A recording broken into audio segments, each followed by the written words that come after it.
Is your child's room a constant battleground of toys, clothes, and chaos? Well, fear not.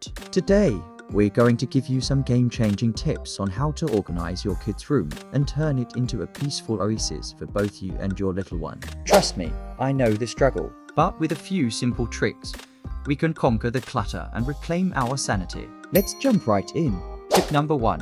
Maximize vertical space. Install shelves and wall-mounted storage units to keep toys off the floor and within reach. This not only saves space, but also encourages your child to keep things tidy. Tip number 2. Sort and declutter regularly. Encourage your child to go through their toys and clothes periodically to donate or discard items they no longer use or need. Remember, less is more. Tip number 3.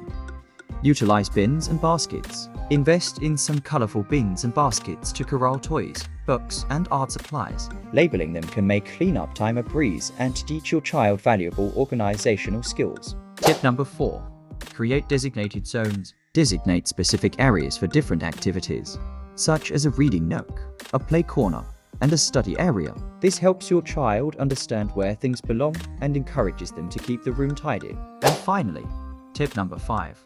Get your child involved. Make organizing fun by turning it into a game or offering rewards for keeping their room tidy. When children feel like they're part of the process, they're more likely to take ownership of their space. And there you have it. With these simple tips, you can transform your child's room from chaos to calm in no time. Thanks for watching, and be sure to subscribe for more parenting tips and tricks. Until next time, happy organizing.